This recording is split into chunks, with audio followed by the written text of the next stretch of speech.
Sasa ninalazimika kuongea na wewe ambaye kwa bahati mbaya ulijiingiza kwenye dhambi ya uzinzi. Na ulivyoingia kwenye dhambi ya uzinzi ukajikuta kwamba umemkosea Mungu. Na ulivyomkosea Mungu ukaamua kuacha wokovu. Uliacha wokovu kwa sababu ya aibu ambao uliiona baada ya kufanya uzinzi. Na ile aibu ilikuhukumu ndani yako, sio kwamba kuna mtu ulimsimulia. Yaani wewe mwenyewe tu ndani ukajihukumu ukasema yaani nilikuwa nimeokoka alafu nimemkosea Mungu, kwa hiyo sasa nimefanya uzinzi, kwa hiyo bora tu niache kusali kwa sababu nitakuwa najidanganya mwenyewe. Ipo neema ya toba siku ya leo. Kinachotakiwa ni kutubu. Kuna mwingine ulifanya uzinzi lakini ukafanya kama siri, lakini bado ikawa inakuhukumu ndani yako, na wala ukufanya toba yote, lakini ukaendelea kukomana wokovu ukiwa bado umefanya uzinzi na hujatubu hiyo dhambi. Hilo jambo pia ni tatizo kwako. Lazima utubu.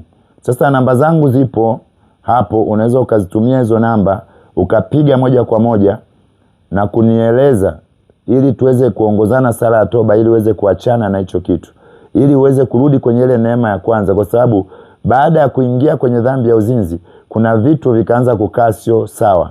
Kuna hali fulani ya kukosa maombi, na kila ukiomba ukakuta kuna mawazo fulani yanakujia kwenye ile tendo ulilofanya, kiasi kwamba ikawa imeharibu huduma yako na wokovu wako, na ule utukufu uliokuwa nao mwanzo ukakuta umepotea kwa sababu ya hiyo dhambi.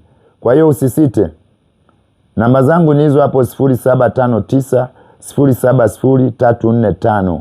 Piga tu hizo namba, Mungu atakurehemu na kukusamehe ili urudi uanze upya, kuliko kukaa katika hali ambayo unakuwa una amani, lakini pili unakuwa kama umemkosea Mungu, na vile vile hauna imani tena na maombi yako, kwa sababu unahisi kabisa kwamba Mungu hakusikii kutokana na uovu ambao uliufanya.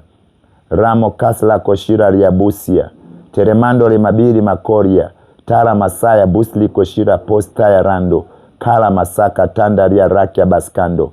Prophet God Love.